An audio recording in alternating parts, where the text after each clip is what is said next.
Bom dia! Existem pessoas que parece que se recusam a aprender. E parece também que eu sou uma delas. Afinal, depois da trabalheira que foi fazer um vídeo sobre um jogo, eu disse pra mim mesmo que não iria passar por isso de novo. Inclusive, vai lá assistir meu vídeo de To The Moon que ficou muito top. E bom, só se passaram algumas semanas e eu tô aqui de novo com um clássico 2D, Yume Nikki, ou O Diário dos Sonhos. Esse é um joguinho lançado em 2004, sem história, sem diálogos e sem a menor preocupação em fazer sentido. Mas se eu tô falando desse jogo, é porque ele é algo a mais. E agora eu vou te explicar por que Yume Nikki é uma obra de arte, mas uma bem difícil de entender. E antes de começar esse vídeo, eu tenho que deixar claro que Yume Nikki tem vários simbolismos muito pesados. A felicidade passa bem longe desse jogo, então, se você é uma pessoa sensível ou se você não tá muito bem, eu não recomendo que você assista esse vídeo, ok? Dito isso, vamos lá, a gente dá play, lê algumas instruções e vamos parar em um apartamento. Essa é a Madotsuki, uma menina que não gosta muito de sair de casa. E acontece que não tem muita coisa pra fazer aqui. Pelos livros no chão, eu diria que ela já leu todos. E ela até tem um videogame, mas só tem um jogo e eu cansei dele em 10 segundos. Do lado de fora nós temos uma varanda. E, caramba, tá de noite. Ok, realmente não temos muita coisa pra fazer aqui. E o detalhe que faz esse jogo ser genial é que, pra jogar Yume Nikki, ou melhor, pra jogar o Diário dos Sonhos, você precisa ir dormir pra entrar no mundo dos sonhos. E se você quiser salvar o jogo, você acorda e escreve seus sonhos em um diário. Simples, mas genial. Bom, no mundo dos sonhos você até pode tentar voltar pra cama, mas não acontece nada, já que você já tá dormindo. E saindo do apartamento, nós chegamos no Nexus, a sala central dos sonhos. Aqui existem 13 portas. Cada uma delas leva para um ponto em um labirinto de 48 sonhos. 47, considerando que um deles é só o apartamento dela. A nossa missão é adentrar os sonhos da Madotsuki e encontrar os 24 efeitos perdidos entre eles. E o que são os efeitos? Bom, a maioria deles são só uma reskin bobinha dela. Só que alguns conseguem mudar a gameplay de alguma forma. O que nós precisamos fazer é encontrar os 24 e trazê-los de volta para essa sala. Ou seja, o jogo inteiro é só caminhar por aí e colecionar figurinha. E você tá querendo me dizer que isso é uma obra de arte, Pum Pum? Sim, eu tô. Segura minha mão e confia em mim, fera. Bom, entrando na porta de número 1, nós chegamos no mundo dos números. Esse lugar... eu não gosto desse lugar. O mundo dos números é um bom ponto de começo. Ele lembra uma escola, mas desse jeito bizarro e surrealista. Um lugar que vem te dizer que... bom, eu sou um sonho. Eu não preciso fazer sentido pra você. O fundo tem esse paralaxe da própria fase se movendo. E tem esses carinhas redondos que um deles não me deixa passar. Ah é? Fica esperto, Tuta, vai ter volta. Ah, e essa bicicleta aqui, ela é um efeito também que a gente só pega em outra parte do jogo. Mas eu resolvi adiantar isso pra poder acelerar minha gameplay, já que, na verdade, você não é obrigado a fazer nada do que eu tô mostrando aqui. O jogo só te jogou no mundo dos sonhos e daqui você se vira. Você pode fazer o que você quiser, meu fera. Bom, andando um pouquinho eu encontrei outra porta, que dessa vez nos leva para o mundo das lamparinas. E aqui tem lamparinas, muito bem observado. Inclusive, uma delas tá dando um rolezinho por aí. Se você chegar pra conversar com ela, você ganha um efeito lâmpada, que te transforma, isso mesmo, em uma lâmpada. Legal. Mas se você resolver não voltar pro lobby e continuar andando por esse mundo, talvez você encontre uma lamparina que é mais baixa que as outras. Interagindo com ela, nós vamos pro mundo xadrez. Aqui tem uma árvore e um armário. Na árvore não tem nada, e no armário tem você. Literalmente, o seu corpo escondido em um armário. Tá bom, volta pro lobby. A segunda porta leva a gente pro mundo neon, que tem esse nome porque aqui tudo é neon. Tem uns quadrados, uns macacos por aí, e conversando com esse pinguim nós adquirimos o efeito neon, que deixa a gente neon. Pois é, eu quero sair daqui. A próxima porta leva a gente pro mundo do povo escudo, onde tem esse povo usando um escudo. Bom, fundo preto e bizarrice se mexendo, eu já tô até acostumado com isso. Mas enfim, eu encontrei uma porta estranha que me levou até o labirinto invisível. Pois é, não foi Undertale que inventou isso. Pra falar a verdade, eu não sei se tem alguma forma de fazer o labirinto ficar visível, mas com um pouquinho de paciência você consegue passar por ele e o jogo mudou totalmente. Esse é o mundo Famicom, e todos os gráficos do jogo mudaram pra gráficos do Nintendo Famicom. Até o menu e as instruções mudaram também. Eu não sei você, mas eu acho isso aqui muito da hora, velho. Bom, nós entramos na casa, descemos no porão e ok, outro labirinto. Yume Nikki é um jogo esquisito, sabe? Ao mesmo tempo que você sente vontade de explorar ele, você também sente vontade de ir embora de quase todos os lugares que você visita. Mas ok, Subindo nós encontramos masmorras e goblins, e descendo nós encontramos o diabo. Eu e o diabo, Bom, ele nos dá mais um efeito e podemos sair daqui. nós dois. Voltando nos caras de escudo, nós pegamos o efeito gato, e entrando na quarta porta nós achamos o mundo das velas. Uma das coisas que tem aqui é uma senhorita lambisgoia e uma caminha. Na verdade, essa aqui é uma Ninguém, um tipo de personagem que vai ser nosso inimigo durante o jogo, mas eu vou continuar chamando de lambisgoia. Aparece um gnomo correndo, que transforma a gente em gnomo também, e entrando na pirâmide nós caímos de novo no mundo xadrez. É um pouco mórbido pensar que é a gente dentro daquele armário. Bom, como eu disse, nós devemos tomar cuidado com essa garota, já que se a lambisgoia encosta na gente, ela manda a gente pra algum lugar que não tem saída. Daí a gente precisa acordar pra começar de novo. Depois do mundo xadrez, temos o inferno. Desculpa, não tem nome melhor pra esse lugar. É um labirinto insuportavelmente chato de caminhar e lotado de lambisgoias. Mas ao mesmo tempo, é o ponto que mais conecta com os outros sonhos. Não tem aquela máxima, todos os caminhos levam a Roma? Pois bem, todos os sonhos acabam no inferno. E olha o tamanho desse mapa, mano. Na primeira vez que eu joguei, a primeira saída que eu achei foram para as docas. Sim, parece outro cenário de Undertale, mas ok. Aqui tem um carinha comendo goiaba, que deixa a Madotsuki gordinha. Oh, que fofinha. E outro lugar que dá pra acessar atravessando o inferno é a Floresta Sombria. Normalmente é bem difícil passar por ela por causa da escuridão, mas isso não é problema se você for uma lâmpada. Depois disso a gente pega um trem com um fantasma. Qualquer semelhança com um filme muito bonito lançado 2 anos antes é mera coincidência. Atravessamos a Floresta das Bruxas, o Mar dos Afogados, e assim nos tornamos uma bruxa.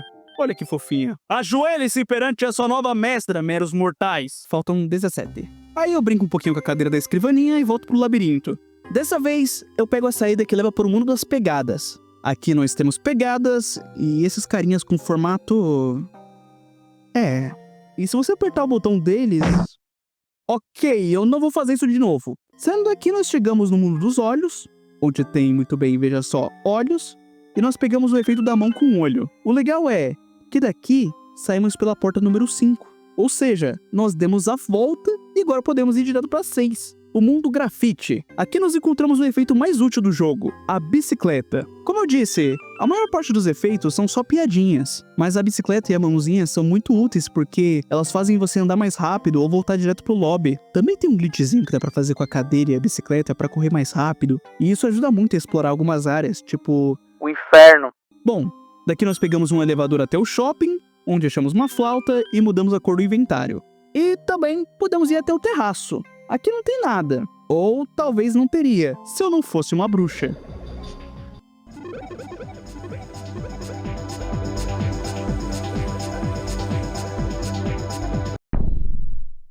Bom, ainda no shopping tem um buraco, tipo aquele lá do Rick and Morty. Pulando nele, nós vamos pra Floresta Densa, onde beijamos um sapo, e em vez dele virar um príncipe, nós viramos um sapo também. E tem esse carinha aqui, que nos coloca em um labirinto de teletransportes, depois de 2 minutos da tontura. Valeu, mano, quero não.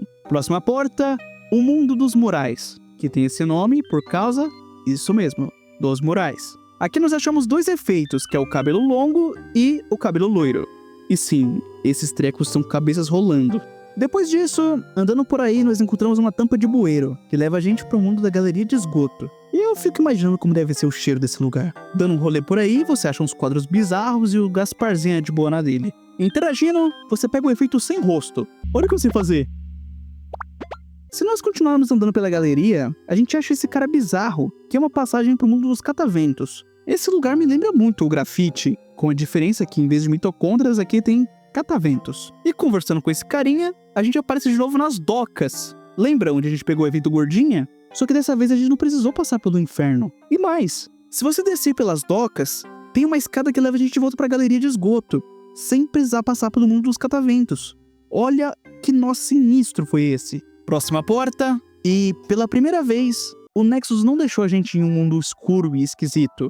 Esse é o mundo da neve. E a Madotsuki deve ter umas pernas muito fortes para conseguir pedalar na neve sem problema. Bom, aqui nós temos uma cama, mas talvez não seja uma boa ideia dormir nesse frio, então depois eu vejo isso. E mais acima nós encontramos uma Yukiona, o espírito de uma mulher das neves, que dá pra gente o efeito de se transformar em uma delas. Explorando os iglus daqui, eu também encontrei uma menina dormindo, e eu tentei de todo jeito encher o saco dela pra tentar acordá-la, mas não tem jeito. Bons sonhos, minha filha. E em um dos iglus tem uma gosma rosa no chão, que leva a gente para o oceano cor-de-rosa. aqui não vai ter jeito. A gente vai ter que entrar na água, o que desacelera muito o nosso movimento. Exceto, é claro, se você for um sapo, porque aí não tem problema nenhum. Esse lugar tem um tema que me lembra de uma festa de aniversário, sabe? Tudo rosa, balões, chapeuzinhos e uma casa. Sim, a casa da Pônico. Oi, moça. A verdade é que a gente só sabe que essa menina se chama Pônico porque olharam nos arquivos do jogo, já que ela não tá nem aí pra nós. Será que foi por causa dela que a Madotsuki inventou o efeito de cabelo loiro? Não ficou muito parecido, não. Mas enfim, parece até estranho. Um quartinho de menina ali, tranquilamente no meio dos meus pesadelos. Dá vontade até de parar ali um pouquinho e descansar. Encher o saco da Pônico, já que ela é a coisa mais normal que eu vi desde que eu comecei esse jogo. Inclusive, se eu usar o efeito de gatinho, eu atraio ela igual magneto. Bom, eu acho que é isso. E... ah não, véi. Dá pra apagar a luz. É o seguinte, moça, liga o som!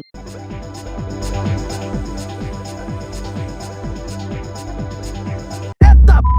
É lógico que teria uma pegadinha. Esse parece o Gaster, mas é o Boa. Quando ele aparece, o cenário treme e a porta tranca. Eu tô aqui preso com essa coisa, e a única saída, entre aspas, é pra dentro dele, o que nos leva diretamente pra armadilha do Boa. E, bom, a gente tá preso aqui. Exceto, é claro, se eu usar a mãozinha ou se eu acordar, porque é um sonho, lembra? Inclusive, se a gente voltar lá, parece que não aconteceu nada. Bora pra próxima porta, vai? Esse é o mundo das trevas. Poderia ser bem difícil andar por aqui, claro, se eu não fosse uma lâmpada. Porém, mesmo sendo uma lâmpada, não tem nada aqui pra ser iluminado. É quase como se fosse a escuridão do espaço, sabe? Exceto por esse Pokémon que começou a seguir. Sai, treco chato! E o efeito que a gente encontra aqui é uma faca. Nada mágico. Apenas uma faca. E o que ela faz? Isso aqui. É, eu sei o que você tá pensando agora. Lembra de mim, truta? E dentro da sala tem... meu Deus! Tá, enfim. Eu passo a faca em geral e roubo o dinheiro deles. Por quê? O que eu vou fazer com isso? Sei lá, fera. Toma você também. Bom, aproveitando que eu já tava por aqui mesmo, eu percebi que eu não explorei esse mundo direito por causa da minha pressa de ir embora.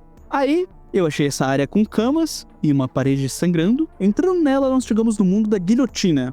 Aqui a parada é ficar dando olé nas lambisgoias e procurar o armário que tem a saída. Nesse mundo, nós conseguimos o efeito cabeça, que transforma... eu acho que eu não preciso dizer. Fora toda essa bizarrice, esse mundo tem mais um segredo. Você pode ver que uma dessas paredes tem um desenho um pouquinho diferente. E se você passar a faca nela, você abre o mundo da escadaria, onde tem essa coisa. Bom, se você ignorar isso e continuar subindo... E a Madotsuki acorda com um susto.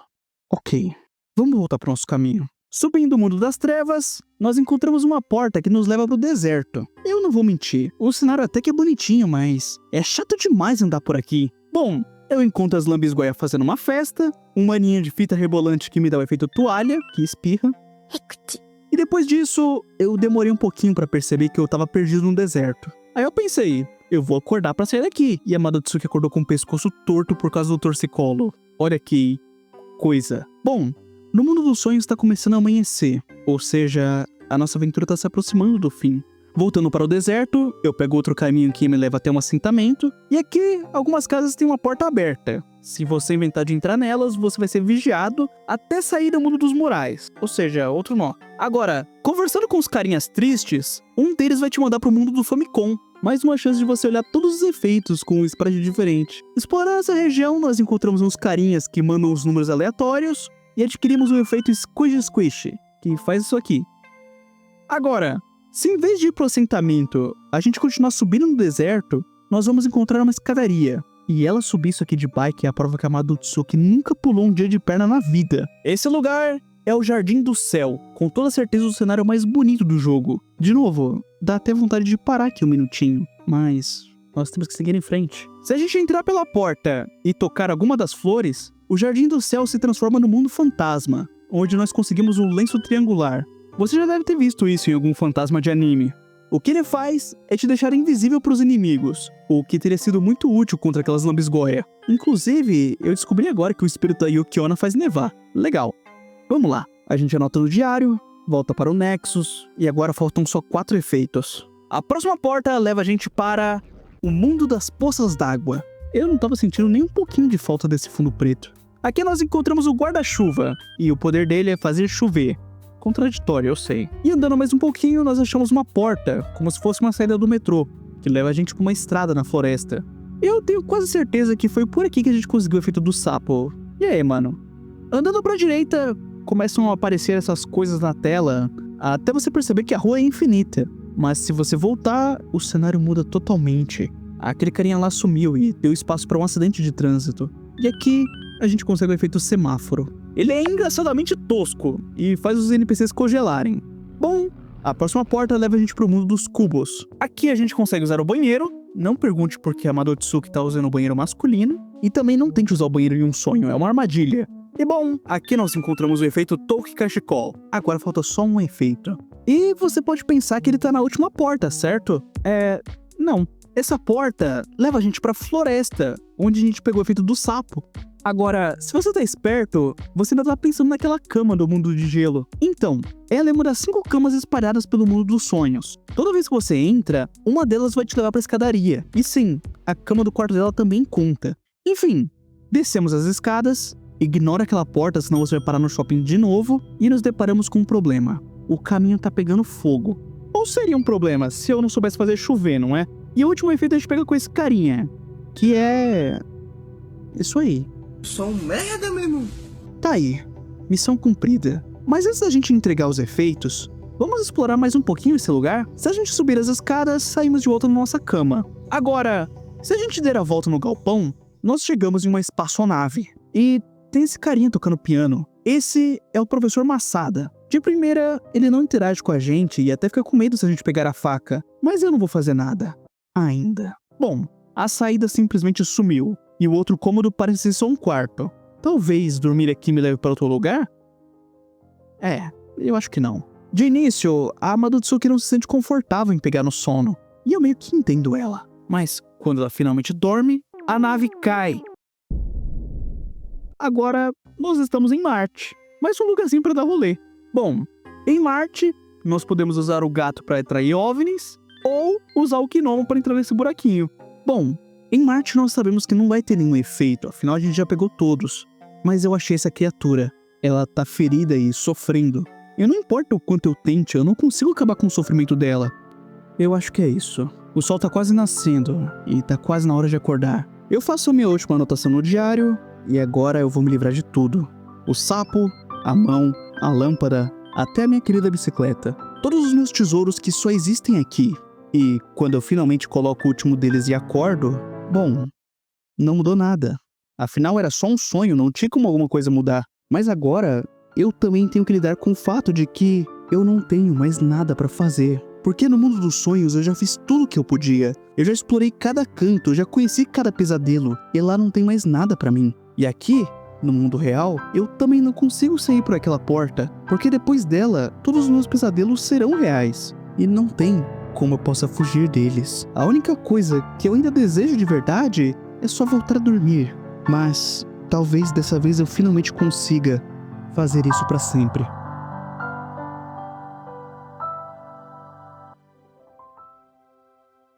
Ok? Tá todo mundo bem? Eu sei. Esse final não era bem o que a gente queria. Yuminiki é um daqueles jogos que viraram cult e influenciaram a centenas de coisas que vieram depois. Já se passaram mais de 20 anos desde o lançamento e essa parada continua sendo relevante nos dias de hoje. Cara, teve mangá de Yuminiki, tem arte pra caramba, teve fangame, tem animação de Yuminiki com o Masada lançando o passinho mais brabo já visto na história.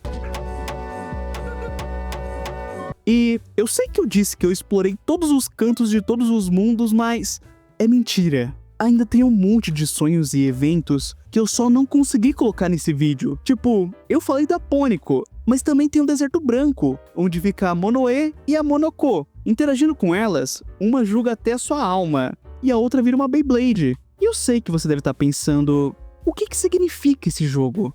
E eu sinto muito em te dizer que mesmo depois de 20 minutos de vídeo, eu ainda não sei. O que eu sei é que aconteceram muitas coisas com a Madotsuki. Muitas coisas ruins. Muitas pessoas machucaram ela. E ela já perdeu totalmente a esperança. Yuminiki não é uma história de heroísmo e superação. Isso aqui é um simulador de pesadelo. É triste, desesperançoso. E no final você arrasta pra cima. porque é a única maneira que ela achou de acabar com os pesadelos. E eu sei que é azedo ouvir isso, mas algumas boas histórias vão ser assim. E eu não posso vir aqui com a hipocrisia de julgar esse final, até porque não foi a Madotsuki quem pulou, fui eu. Assim como tudo nesse jogo, você não é obrigado a nada. Se eu quisesse, eu poderia só voltar pra cama e fechar o jogo, que não mudaria nada. Mas eu não consigo, não é?